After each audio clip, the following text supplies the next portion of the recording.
In 1859, English naturalist Charles Darwin published findings that challenged the very notion of what it meant to be human. So, backtrack from that bold statement, we'll get there in a moment, to 1837. Charles is a strapping 28-year-old gentleman already among the scientific elite, traveling the world on board the HMS Beagle.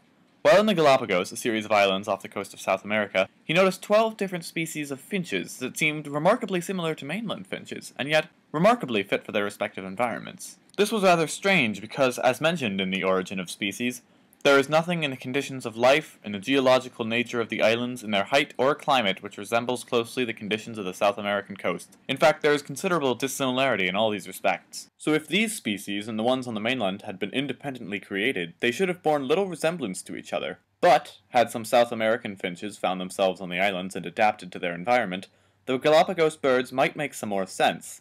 He conceived that perhaps one species does change into another, and wrote down his first ideas on evolution in his journal, alongside what we now recognize as an evolutionary tree, marking species and genera as different points of a shared ancestry.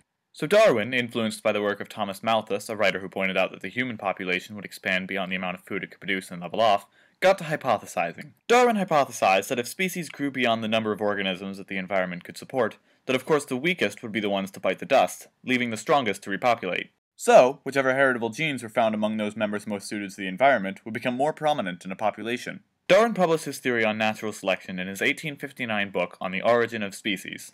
Now, there's a little bit of implied subtext in Darwin's finding that all life came from other different life, since, well, humans are life. What does this mean about people? Well, in 1871, Darwin published The Descent of Man, dealing with where we as a species came from. He prefaces the book by saying, "The sole object of this work is to consider firstly whether man, like every other species, is descended from some pre-existing form." Darwin asserts rather straightforwardly this time that humans had indeed descended from older, more rudimentary life, specifically an apish common ancestor we share with chimps. And this discovery had some interesting moral implications. No longer was morality just the effect of divine beings vying for power over our souls or deciding the outcome of our struggles, but you were much more responsible for your actions. Suddenly, mankind was on the same plane as all the other beasts, which acted out of instinct and without reason or moral contemplation. This left us to question what man's most basic form was when he was without society, and how we might overcome our primitive instincts, if indeed we should. Authors, when dealing with this question, generally had two contending viewpoints. The first, taken from Jean-Jacques Rousseau, was that man was a gentle savage, a cooperative social creature, and that most evils of greed and power arose out of civilization. Historically, a lot of influential pre-Darwinian literature took Rousseau's ideas on the matter. In the Bible, man is a perfect creation of God, and only after turning away from him did humanity ever get the notion of clothing or architecture, much less civilization. In Greek mythology, Pandora, the first woman on Earth, released all the evils of the world by opening the box given to her by the gods. Many cultures feature similar prominent stories of the fall of mankind from grace in its infancy.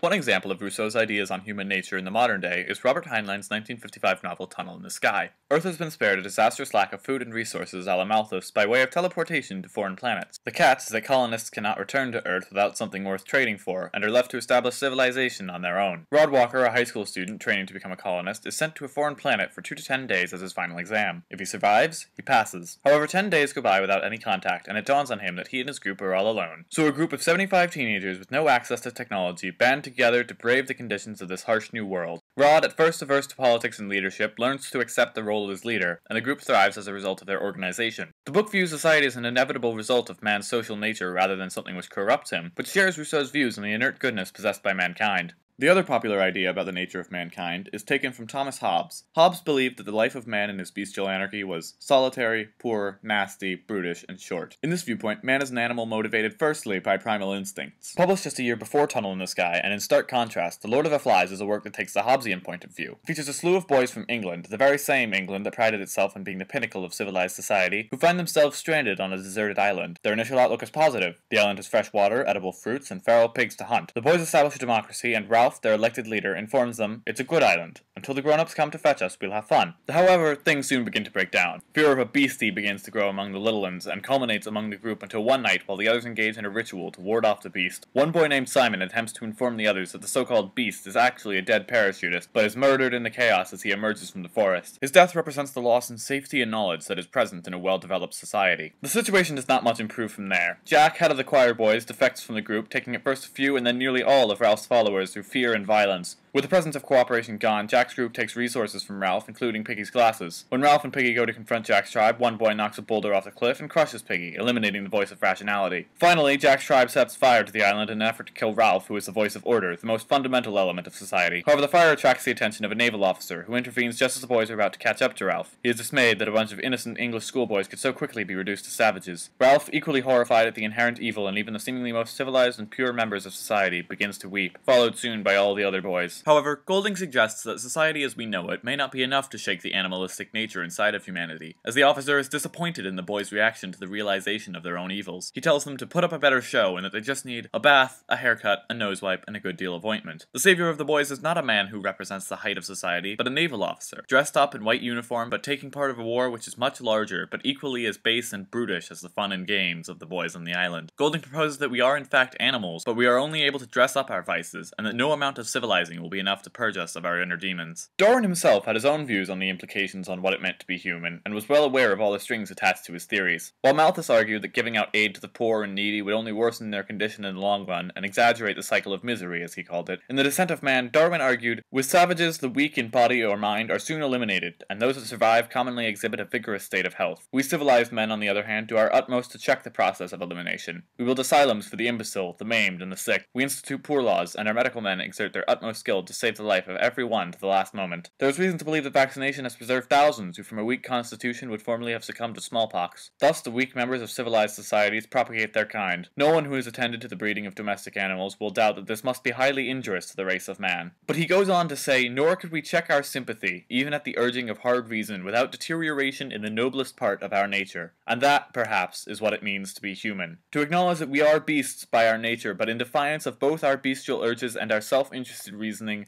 to choose to act on those experiences and emotions which are unique to our species, and to thrive regardless."